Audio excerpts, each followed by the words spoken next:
This is the Art Beauty Podcast where we tell the real truth about the fake shit.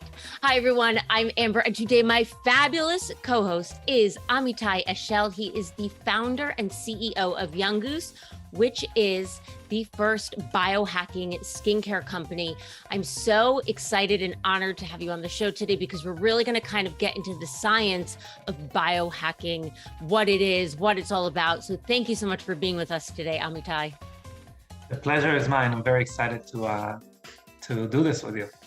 Okay, so before we get into having you talk nerdy to us, where are you right now? We're in Miami. Normally, people are jealous of us being in Miami. Right now, no one should be jealous. Well, okay, you know what? I know it's hot, but it's hot there for like 2 months, and then the rest of the year it's gorgeous and fabulous. So, Yeah. I'm going to play the world's smallest violin because I always tell people it's not. If I'm moving to Florida, it's when.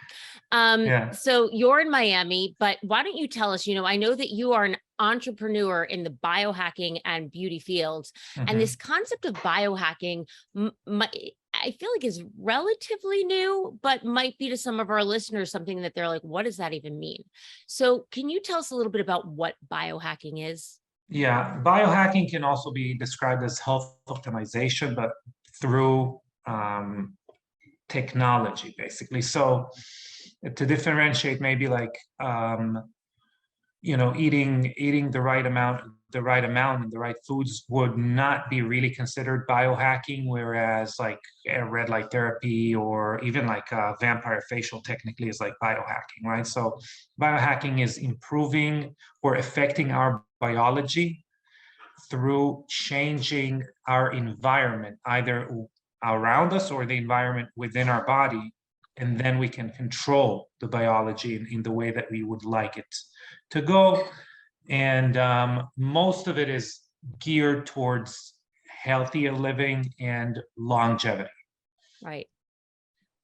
Okay. So when we're talking about this in relation to skincare, and I know we've had Jan Marini on here. She's kind of touched a little bit on this concept of how we can biohack, with nutrition, certain things she's mentioned like NAD plus, Resveratrol. And I know we're going to talk about those today.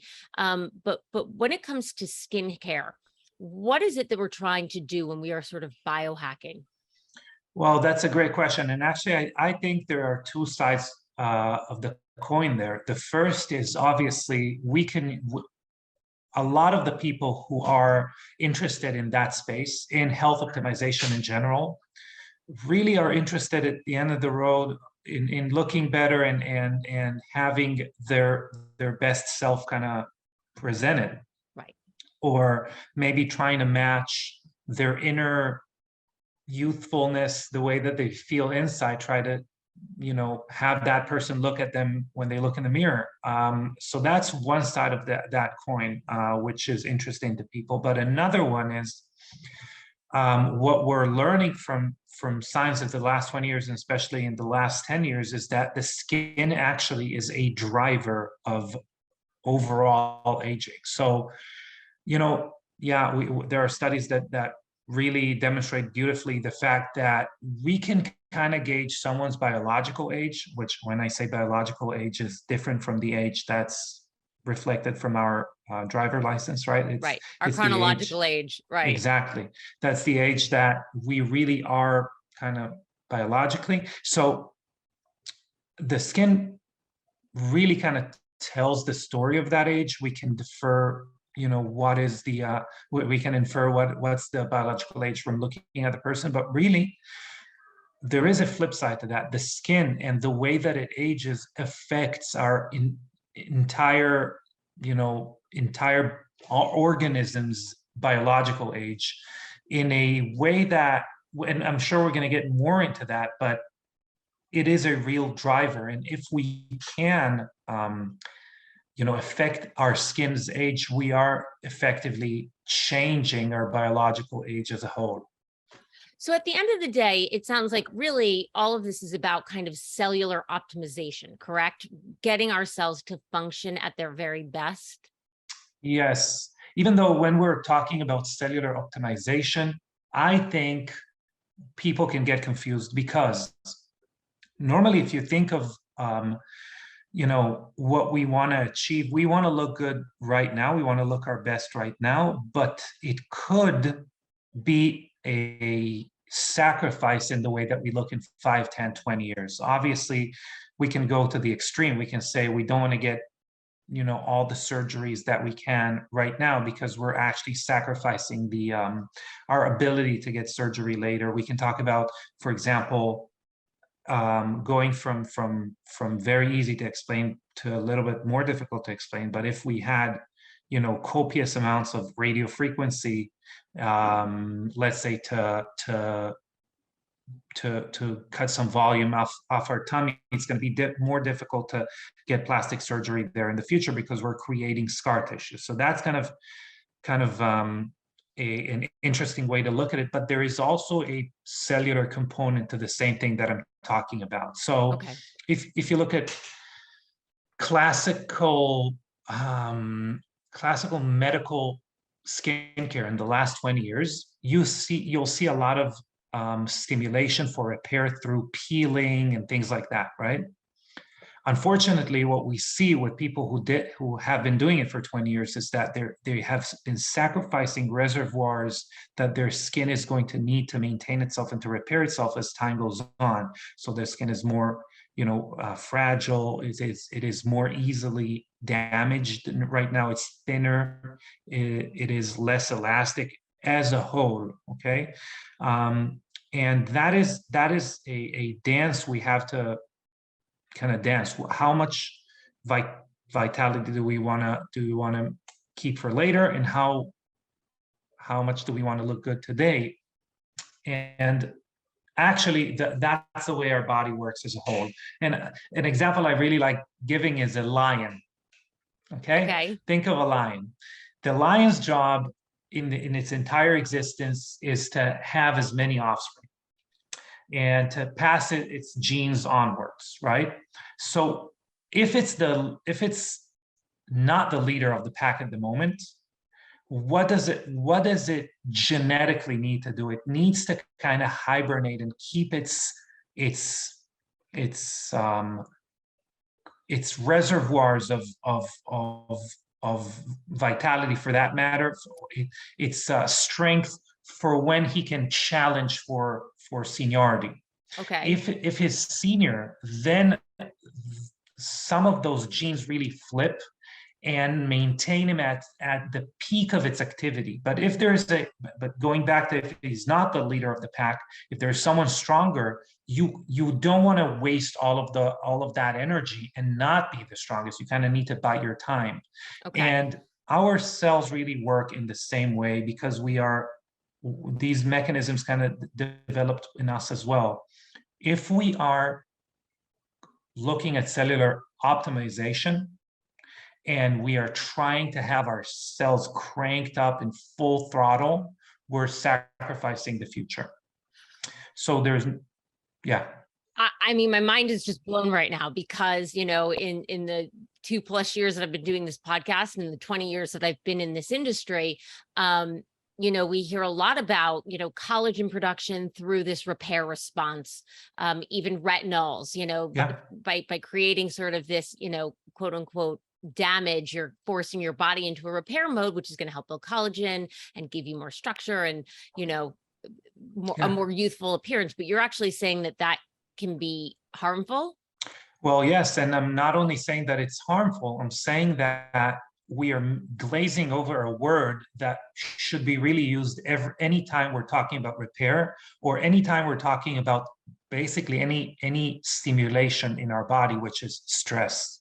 Right. So whether we're talking about stress that leads to a positive response like working out, or if we're talking about bad stress like mental stress that creates a lot of cortisol and its effects on our body. Obviously, we can look at US presidents and what happens to them due to stress, in 4 or 8 years. But everything has to be tied to stress in order for us to really understand that, and to understand that this is what we call a biphasic dose response. Too little is not going to do anything. There's the Goldilocks zone, and then there's too much. Got it. Okay. So like other things you're talking about, we have to find that sweet spot. We are, and by the way, when we're talking about stimulation of collagen or of anything else, or kind of diminishing hyperpigmentation or laxity, which is more tied to elastin, or we can go on and on and on. We are sacrificing something that is called our Hayflick limit, or our telomeres. So basically, we have every cell in our body has like a limit to the amount that it can divide itself, that it can basically create a new cell out of itself, or new cells out of itself. And that depends on the end of our DNA, which are called telomeres, which are like, if you imagine like a shoelace, that's the plastic on the shoelace, okay? So it kind of keeps our DNA together from unraveling. That's really what it does. But every time that our cells divide, they sacrifice some of that plastic. And when there's no more plastic, they're just not going to divide anymore. So that is really, but there are things that we can do, like elevating NAD levels, that can repair some of that plastic. But in general, we're working against a ticking clock here. And the more we're asking our body to undergo that renewal, that splitting of cells, the further along that process we're going. So it's like we're borrowing time. We are, and even if you think of gray hair, by the way, or even if we think of any type of, again, stressor that kind of ages us, we are borrowing. What we're doing is we're depleting reservoirs such as stem cells and things like that. So that actually, all of that stress, whether it's positive or negative, that is what it does. Stress means calling on future reservoirs. Whew, okay, you know what? I mean, I feel like we could talk about this for hours. Mm-hmm. You totally blew my mind with that, because that's not where I thought we were going to go. But really quickly on this. So, are you kind of anti like radio frequency and lasers and all of those things? No, so I'm an amateur athlete. I spend at least 2 hours a day. I love a sport called jujitsu, which is a type of martial art, and that's extremely hard on the body. And that is that's where my ego is parked. I really, really want to perform well every day when I go to the gym, when I'm sparring other people, etc. And I'm sacrificing some of my later on in life joint health or whatever it is, in order to satisfy my ego at the moment. Okay, I'm going a little bit overboard of what would be a healthy dose of daily exercise. So, but I'm doing it for the mental component. That is what drives me in life. And we're not like robots. That's my philosophy. We're not just here to pass through life without having fun or without enjoying it. So if you're not going to satisfy your inner drive and cravings, or whatever you want to call it, then you're going to be paying for it in other types of stress, like mental stress, etc. And that's what I'm saying. That is really about a balance, right? Right. I run a pretty fast-growing company. It's a lot of moving parts, which creates a lot of stress. My way to offset some of that stress is by working out very, very hard. So what's going to happen, and I can tell you what happens if a few days we're in a conference and I'm not working out. I'm not feeling the same, Right. the same energy mentally, etc. So I'm not anti-lasers or radio frequency, even though radio frequency in my eyes is a little bit more problematic, especially the way that people are doing it on average right now. But I am anti trying to maximize it. I am anti friends of mine texting me, oh, my esthetician wanted to do in the same day a IPL mesotherapy and top it off with some kind of, like, I don't know, some kind of another stimulatory ingredient there. Yeah, I'm really against it because we're going overboard. Gotcha. You know what? I'm going to, so I want to make sure we have time to get to some of the ingredients and then also to talk about your company. I might bring you back to talk a little bit more about this because, it's good to hear considerations. I myself have been in the chair and recently did, this dual laser that was, essentially like an IPL and then a radio frequency CO2. It was a lot. It was a lot. It's got it. So not an RF. I think it was RF microneedling.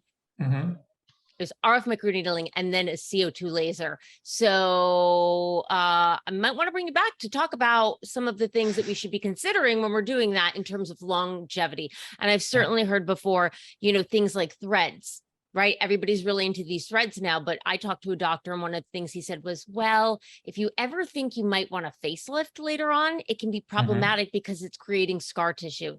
So before we digress too much, we will maybe bring you back for that because it's an interesting topic. And listen, if you're listening at home and you want to hear more about that, hit us up, write me at info or hello@rpdpodcast.com and we'll work on getting Amitay back for that. But let's talk about, when we're talking about biohacking, bring it back to some of these ingredients for skincare that you are finding are sort of having positive steps towards our overall appearance. And starting with one that we've heard of before, NAD plus. Yeah. What is this?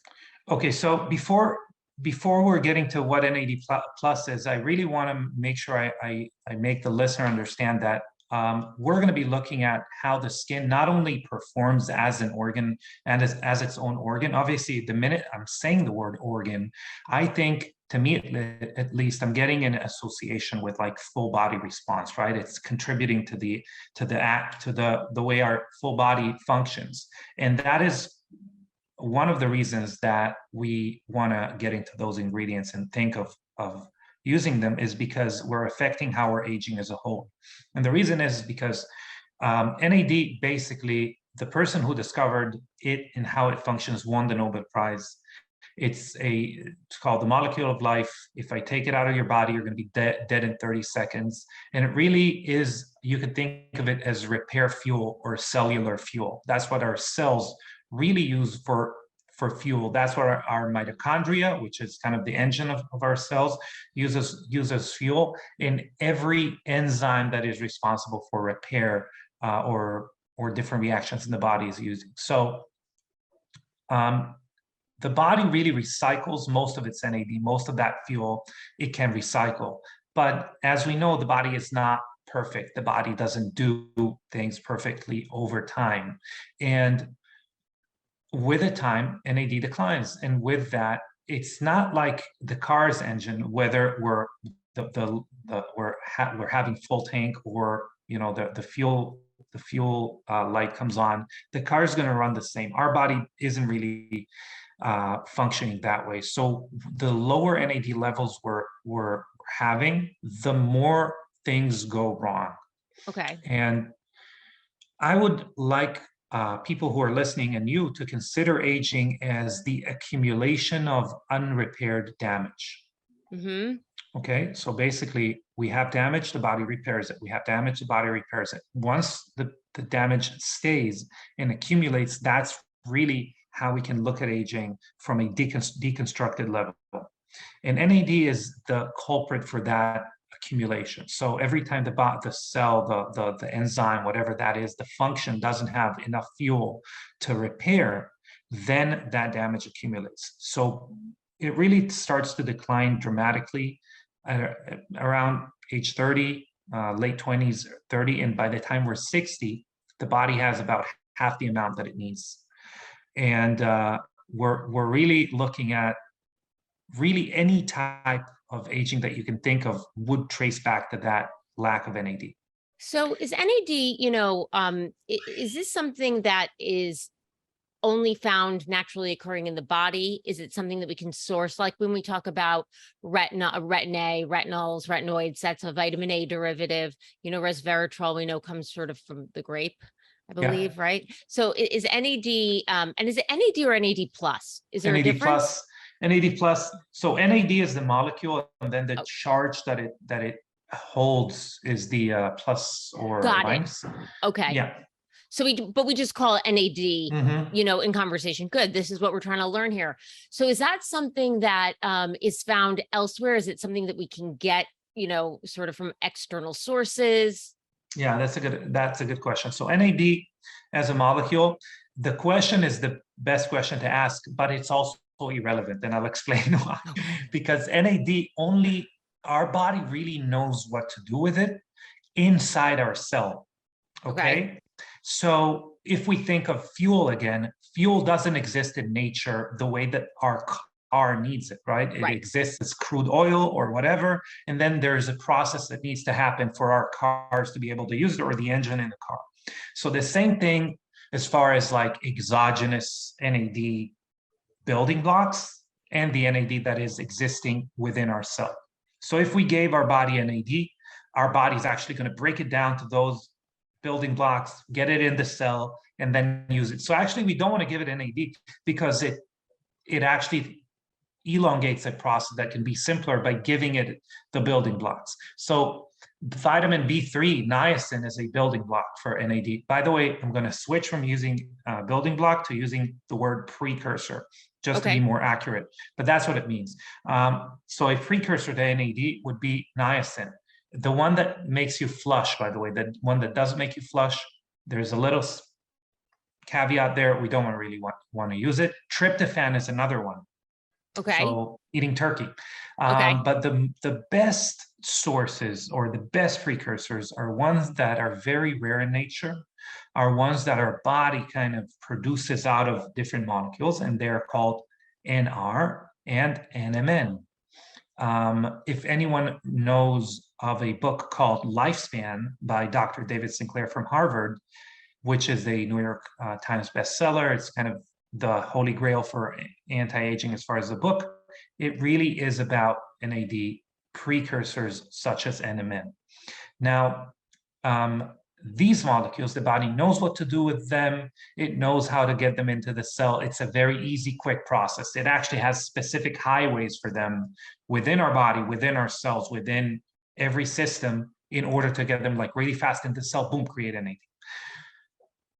Some issues are, where does it go when we feed it to the body? So when we every organ really needs NAD and is starving basically out of NAD as we grow older. So if we just took a pill, the organs that are going to get it first are going to kind of monopolize the NAD supplementation, and most of them are going to be like the liver, then our muscles, brain, heart, etc. So that is not like the perfect way to take NAD if we are interested in skin anti-aging as a whole. Okay. If we think of NAD IVs, which are the most popular, but they're extremely expensive, they're $750, $1,000 per IV. The problem is that, again, we get it to the bloodstream, it disperses evenly throughout our body, mainly going to the muscles, but even if it reached our skin, it doesn't know to differentiate between the skin, between our eyebrows, the 11 lines, and the skin in the small of our back, right? It disperses evenly there as well. So what we did at Young Goose, which is a company that I co-founded and I'm the CEO of, is that we looked at a way to get NAD directly where we apply it to.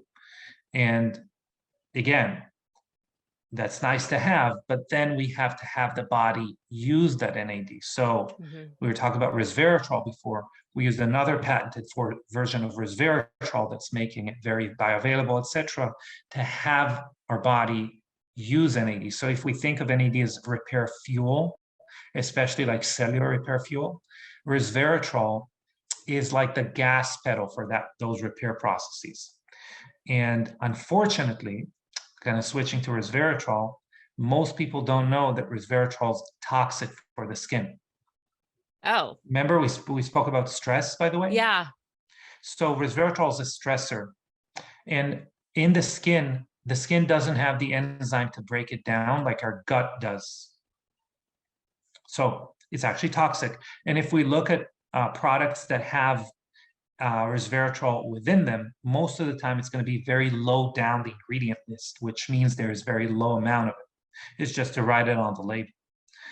So what we're doing is we're using a patented version, which is fermented, and then the enzyme that the skin needs that it doesn't have is actually being introduced in the fermentation process.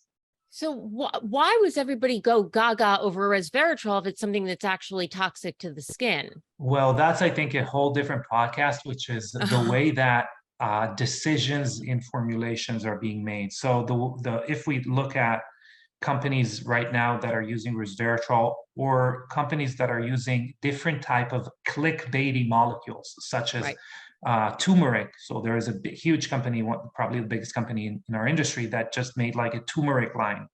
Why? Turmeric, we knew all its properties 30 years ago. So why are they doing it now? It's because you and I are bombarded with like information of how well turmeric works right now. And that's why. So it makes much more sense to use a molecule that the general public is educated on.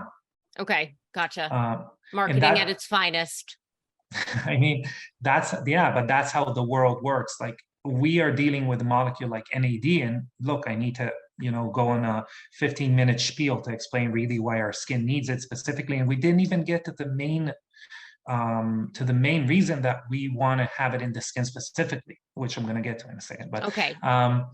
But that is kind of the reason that it is much more difficult to reach the largest audience you would like to reach. And when you're talking about a big company, it's millions of people worldwide, than our audience, which is more educated, smaller, etc. But so going back to why we really need these things to happen in the skin specifically, is I'm going to say something that is extremely controversial, but it is well substantiated by science. Our skin is affected more by the environment than our internal environment. So everyone that's telling you, oh, you know how I treat my skin? I'm just eating the right foods, etc. That's a nice story. But if you're going to you're going to live in a polluted area, you're going to get a lot of radiation and free radicals, and you're going to be basked by UV radiation, so in the sun, you are going to create more harm than by having a bad diet to your skin.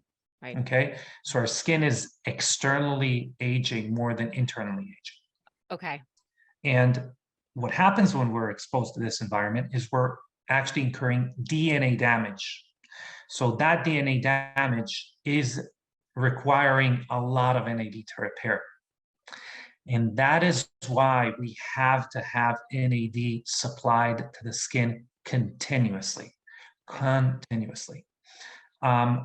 Every time we walk outside, our skin drinks up all its NAD reservoirs and is now depleted, and then it starts to incur damage.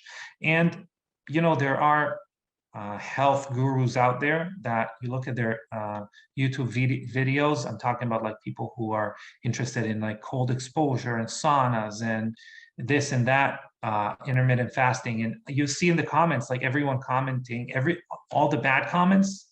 Of course, there are many good comments, but all the bad comments are commenting about the way that they look. And the reason is because if you're going to climb a mountain in your shorts, climb Mount Everest in your shorts, you may be making yourself a healthy organism, but you're definitely harming the skin. Right. Okay. Whew. All right. So NAD is something that we want our bodies to be continuously having.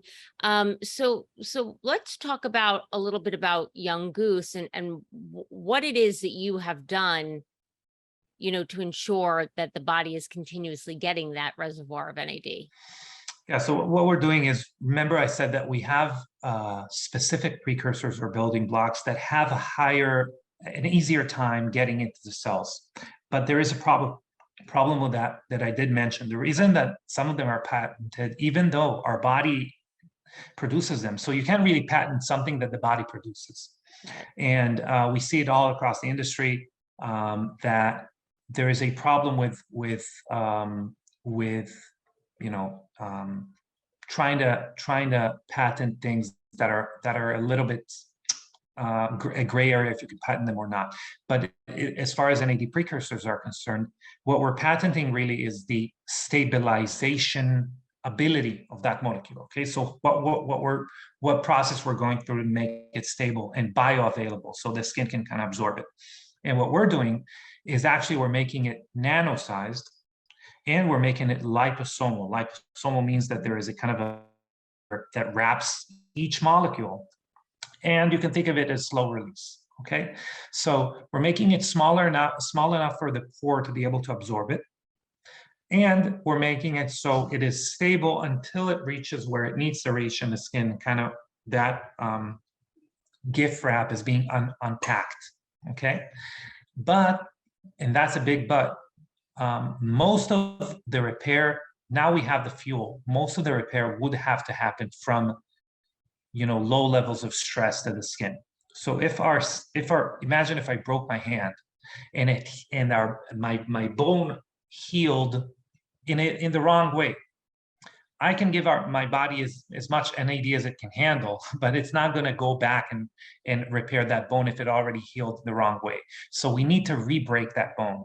And that is where those processes that we spoke about before, that is stress in order to create more collagen or whatever, that's where they come into effect. And by the way, that's how we improve them, also the results, but also making sure that we're not depleting reservoirs that we need for later on. So you have a duality here.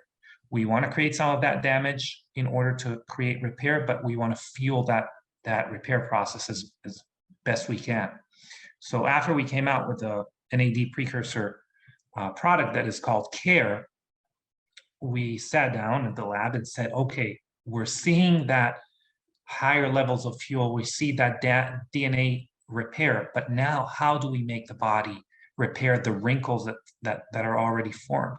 How do we make the body kind of go back and disperse melanin, which is a pigment, more evenly? So we started making products that are, from a biohacking perspective, are doing that in a much more profound level that is existing right now in the market. So, we spoke about retinol. We have an all-trans retinol that normally is going to leave people red, irritated, and flaky. That's actually called retinal dermatitis. But we've developed lipids or fats that are called biomimetic lipids. What we did is we mimicked the way that a fetus or a child develops their skin barrier. And we have matched these two technologies. And while the retinol is working, the skin's protective barrier, which is called stratum corneum, is being rebuilt. So out of 10 people, one will have to use it only 3 times a week. Most people can use it every night. And 3 out of 10 people can use it twice a day. Okay, wow. And we're Twice talking a day about, with retinol. we're talking about like 0.5 trans retinol, which is quite intense. Right. So that's one product we've developed. So we have a product that is really what we call it. It's targeting a pathway that is called mTOR, which is a series of podcasts we can do. But mTOR really is, we can think of it as the sensor for stress, any type of stress in the body. And we have a product that is a serum that interacts with that pathway and literally just tells the body, hey, you need to repair here, from the most fundamental point of view of what stress is and what repair is. And again, that product is revolutionary in and on its own, but it's not going to be working that well if we're not going to be fueling it with NAD. And the combination of two, we can see really skin behaving up to 20 years younger than its biological age until that point. So for people listening, just being conscious of time here, for people who are listening, if there was sort of, because the science behind this sounds incredible, if there was sort of an intro product that you were saying, hey, to get introduced into Young Goose, and for everybody listening, I've never tried any of the products. I was just fascinated by this concept of biohacking and wanted to know more. Where is sort of the intro level that you would recommend? So I recommend starting, and that's why we have a series of products called C.A.R.E, C.A.R.E. Okay. And they are all basically that's our base philosophy of like, stress and fuel. Okay. So any one of those. So what we try to do in Young Goose is really look at the molecules that we want to introduce to the skin, but really what we wanted to do is to kind of wrap them around paradigms that already exist: cream, serum, cleanser, mask, not to create some fluffy gel that you'll scratch your head and kind of not know how to integrate, right? So within the C.A.R.E system, there's a cream, there's a serum, there's an eye cream. Any one of those would be the one to go for, because they're already going to fit into your routine, into your normal routine. Got it. So these are products, and I'm looking right here right now, they're, they range, it looks like, from your cleansers are around $40. You've got your ProC.A.R.E is $220, but in that range, that is, I would say, an affordable luxury with scientific backed skincare. Because we see a lot of luxury products out there that are, maybe not. I wish, something that we are proud of, that, within our small company, we're proud of. I wish I could tell you how many models of other brands, like advanced in age models of other skincare brands, and owners of skincare brands, I'm kidding you not, use our products. That's amazing. Hilarious. But we are a very high price tag as far as a e-commerce brand. Okay, as far as a brand that you can only meet online. Right. But within that, we believe that every product that you're choosing, let's say you chose C.A.R.E, which is kind of the first product we came out with. It has the NAD precursors, resveratrol. It has like 10 other ingredients that are supporting those processes. We believe it is equal to like 3-4 other products by the amount of active ingredients you're paying or you're getting. So if you think of it, you're only paying for active ingredients. The rest is just fillers per se. Right. So, before I let you go, with some of this, and again, this could probably be another entire podcast on its own, but, with any new brand, I have to ask, what sort of safety measures are here? When we're talking about things where we are really affecting our bodies at a cellular level, how do we know that this is something that is safe to use, right? I've heard that with some of the stem cell creams, that there's been some discourse on whether or not they can help, that they can be cancerous. Well, I can give you my opinion about that specifically, but that's to your question. We do a few things. So first, we do every product we come out with. So for example, the first study about our NAD precursor form that we're using, the first study that was conducted was a safety study. We're hijacking that safety study to look at different changes in the skin or satisfaction or anything like that. But the definition of the study is safety. That's number one. But that's very far from giving you the full answer, because I'm going to just borrow, electronic cigarettes, the whole thing that happened with like a couple of years ago with electronic cigarettes, and people asking, how can the FDA allow, if they know that vitamin E is so bad in electronic cigarettes and it can kill people, how are they allowed to put it there? So the problem is that when you're not heating up vitamin E, it's actually extremely good for you, right? The problem is when it's heated up, it goes through chemical changes. So one of the problems is not what we're putting in the bottle or any other companies putting in the bottle, is what's the process that's happening from the time it's in the bottle until it gets to the customer. So the first thing is our products are made in much smaller batches than other products that are comparable in the amount of cycle or revenue that we're doing. So we're trying to have a product not sit on our shelves more than 3 months, which, just to let you know, normal company, the standard is 2 years. That's number one. Our facilities are run at a very low temperature, things like that. And the packaging that we're using is vacuum inside. There's a vacuum, so it's called airless packaging. So it means that we're paying way more per bottle, but what it means is that there's no air that's contaminating the product, even when you're using it, even when it's in your, in your bathroom. So every time you're pumping some air out, actually the flow raises instead of just air coming into the bottle. So there's never contamination, which is important also, not only for safety, but also for the efficacy of the product. So have there been any sort of long-term studies? I know that this is kind of NAD is sort of new in the common conversations. Is there any sort of long-term studies on what happens when we are giving our body sort of precursors to this to make it more bioavailable? Yeah. Or more available in our own bodies. Yeah. Has there been any studies on that? Not really. Yes. The short. So actually something very interesting. So how many products with niacinamide do you know in the market?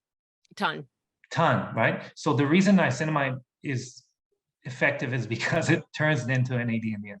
Got it. But the problem is it's extremely ineffective, and you're basically you're paying way more for what you're getting in the end. But niacinamide or B3 vitamin forms have been used to help, with certain types of dermal lesions, even tumors. It's one of the most safe and effective ways to kind of improve skin health, and it has been for over 40 years, as far as I know. I might even be wrong with that, and it's longer, but what we're doing is we're just creating a better way to create the same response that skincare has been doing for over 40 years.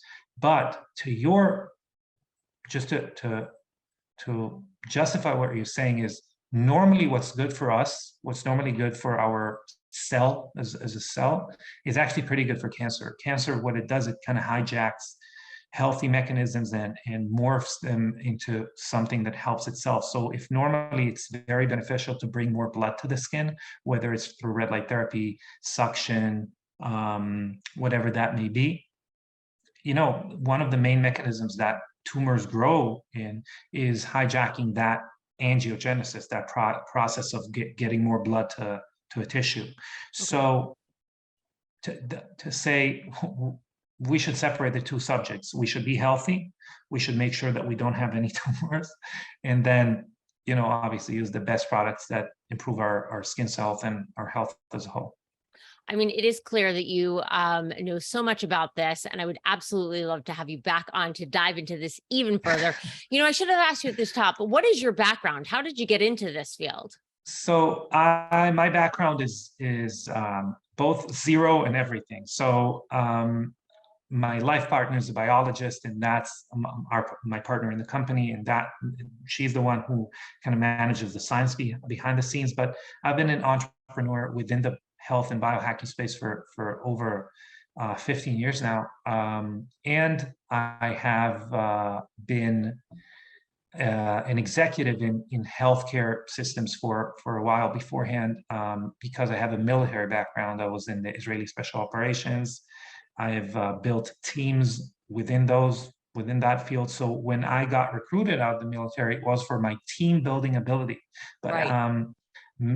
Being involved in those areas for so long, you pick up a lot of the important pieces. And obviously now, yeah, I do know what I'm talking about because we've been dealing with it for so long. We've headed studies, etc. So it's important for me also to educate myself.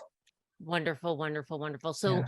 I want to thank you so much, Amitay. If people want to know more about Young Goose, maybe more about the science, where can they go? So obviously our website's the first stop. It's www.younggoose.com. But I really recommend our Instagram page. Okay. It's extremely informative. And we're trying to really educate people on everything that I've been talking about today. Obviously, way more segmented and way more interesting people and slides than myself. So I highly recommend our Instagram page, Facebook page. Instagram is young_goose_skincare. And Facebook, I think it's just Young Goose. Okay. But yeah, look for us there. Wonderful. I want to thank you so much. I know there was a lot to digest here, and we're sort of just touching on the tip of this. But if you at home have questions that you want me to pass on to Amitay or his team, I'm happy to do so. You can write me at hello@artbeautypodcast.com. You can find us on Facebook and Instagram at artbeautypodcast. Was there something you wanted to say before we go? Yeah, and I forgot. We actually have a podcast that's called Biohacking Beauty. Okay. Which we dive really, really, really deep into those subjects there. So. Oh, amazing. Well, then check out Biohacking Beauty. I'm sure that's available everywhere you can get your podcast. Yeah. But on that note, I'm going to say goodbye. I want to thank you all for listening. And as always, we will see you next Tuesday. Bye. Thank you very much.